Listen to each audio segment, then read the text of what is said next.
کیا ہی عجیب رشتہ ہے باپ کا اولاد سے۔ ہمارا والد ہمارے بچپن میں ہماری چھوٹی چھوٹی اور معصومانہ خواہشات پوری کرنے کے لیے دن رات محنت کرتا ہے۔ جب ہم اپنی بچپن کی خواہشات کا اظہار کرنے لگتے ہیں تو باپ اپنی خواہشات کو بھولنا شروع ہو جاتا ہے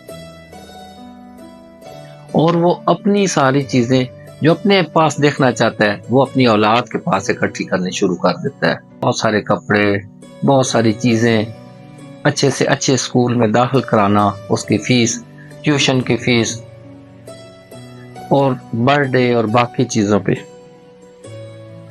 ہماری ماں بچپن میں ہمیں جتنی بھی سہولتیں فراہم کرتی ہے، جتنی بھی نعمتیں فراہم کرتی ہے، ان سب کے اخراجات ہمارا والد برداشت کر رہا ہوتا ہے۔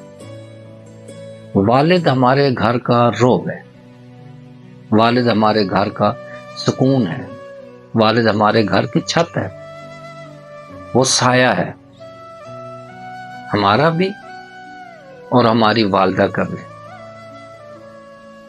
والد وہ ہستی ہے جس کی وجہ سے سارا گھرانہ جڑا رہتا ہے۔ والد وہ ہے جو آپ کو گرم و سرد سے بچاتا ہے۔ والد وہ ہے جس کے رعب کی وجہ سے، جس کے ڈر کی وجہ سے ہم لوگ بچپن میں بری حرکتوں سے بچتے ہیں، ہم تعلیم اچھی حاصل کرتے ہیں کہ اگر فیل ہو گیا تو بابا ناراض ہوں گے۔ بہت ساری ایسی محفلوں میں نہیں جاتے جہاں دل کر رہا ہوتا ہے، لیکن پتہ ہوتا ہے کہ ہمارا والد اگر وہ سنے گا تو وہ ناراض ہوگا۔ والد وہ ہستی ہے کہ جس دن بچہ پیدا ہوتا ہے تو ساری دنیا میں مٹھائیاں تقسیم کرتا پھرتا ہے، ساری دنیا کو بتاتا ہے کہ میں آج صاحب اولاد ہو گیا ہوں، میرا آج بیٹا ہوا ہے۔ اور اگر بیٹی ہو تو نہ صرف خوشیاں مناتا ہے بلکہ اسی دن سے وہ اس کے جہیز کے لیے فکر مند ہونے لگتا ہے۔ اس کی کمر جھک جاتی ہے اپنے بچوں کی خدمت کرتے کرتے اور اپنے بچوں کی ماں کی خدمت کرتے کرتے۔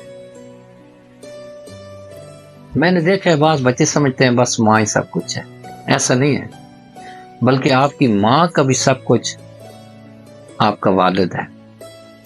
وہ اس عورت کا، یعنی ہماری ماں کا شوہر ہے، وہ اس کا رعب ہے۔ میں نے دیکھا ہے اکثر کہ اگر کوئی بندہ فوت ہو جائے تو اس کی بیوی، اس کی عورت، میں نے دیکھا ہے کبھی وہ محنت مزدوری کر رہی ہوتی ہے، کبھی وہ گھر والوں کی باتیں سن رہی ہوتی ہے، کبھی وہ پریشان ہوتی ہے، بہت پریشان ہوتی ہے کہ میرا رعب، میرا دبدبہ، میرا سایہ، میرا سرمایہ، میرا سرتاج آج نہیں رہا ہے، پتہ نہیں اب میں کن کن لوگوں کی باتیں سنوں گی۔ اس لیے والد صاحبان ہے، ہم سب کا بھی اور ہماری ماؤں کا بھی۔ اور پھر والد اپنے بچے کو باہر کی دنیا دکھاتا ہے۔ ماں گھر کی ہر چیز سکھاتی اور سمجھاتی ہے، ماں تہذیب سکھاتی ہے، باپ باہر کا گرم و سرد سکھاتا ہے۔ اور بعض دفعہ بچہ اتنا مانوس ہو جاتا ہے اپنے والد سے کہ وہ کتنا بھی اس سے چھپ کے کیوں نہ گھر سے باہر جانے لگا ہو، لیکن چھوٹا بچہ اس کو اچانک محسوس ہو جاتا ہے اور وہ پیچھے بھاگ پڑتا ہے، اسے پتہ چل جاتا ہے کہ میرا والد کہیں جا رہا ہے۔ والد ہم سب کا رعب ہے، ہمارا سرمایہ ہے۔ مجھے یاد ہے جب میرے والد صاحب کا انتقال ہوا تو ہمارے علاقے کا ایک رواج تھا، وہاں کل والے دن جب کوئی فوت ہو جائے تو اس کی رسم کل ہوتی ہے تیسرے دن، تو اس دن وہ اس کے بڑے بیٹے کو دستار بندی کرتے ہیں۔ تو جب میری دستار بندی ہوئی تو مجھے ایسے لگا کہ جیسے میرا والد کہہ رہا ہے کہ بیٹا فکر نہ کرو، میں رہوں نہ رہوں لیکن تمہارے سر پہ میرا دست شفقت آج بھی ہے۔ والد واقعی ہمارا رعب ہے، والد ہمارا دوست ہے۔ اور جیسے ہم لوگوں کو چاہیے کہ ماں سے پیار کا اظہار کرتے ہیں، ایسے ہی ہر بیٹا اپنے والد سے بھی پیار اتنا ہی کرتا ہے جتنا وہاں سے، بس وہ والد کا ایک رعب ہوتا ہے کہ وہ اس کے سامنے اظہار نہیں کرتا ہے۔ کرنا چاہیے۔ والد کے پاس بیٹھنا چاہیے، اس کے ہاتھوں پہ بوسہ دینا چاہیے، اس کے چہرے پہ بوسہ دینا چاہیے، اور اسے پوچھنا چاہیے کہ بابا آپ نے میرے لیے کیا کیا خواب دیکھے، اور میں آپ کو بچپن میں کتنا تنگ کرتا تھا۔ یقین کرنے سے وہ اچھا لگے گا، پھر وہ شوق سے سنائے گا۔ جب آپ کو اس پاس بیٹھیں گے نا تو آپ کو سمجھ آئے گی کہ یہ تو ماں ہی کی طرح شفیق اور نرم ہے، بس اس کی مجبوری ہے کہ ماں ہمیشہ اپنے بچے کو اس کے باپ کے نام سے ڈراتی ہے تاکہ وہ شرارتیں نہ کرے، اور بچہ آہستہ آہستہ اس کے روب تلے آتے آتے اسے دور ہو جاتا ہے۔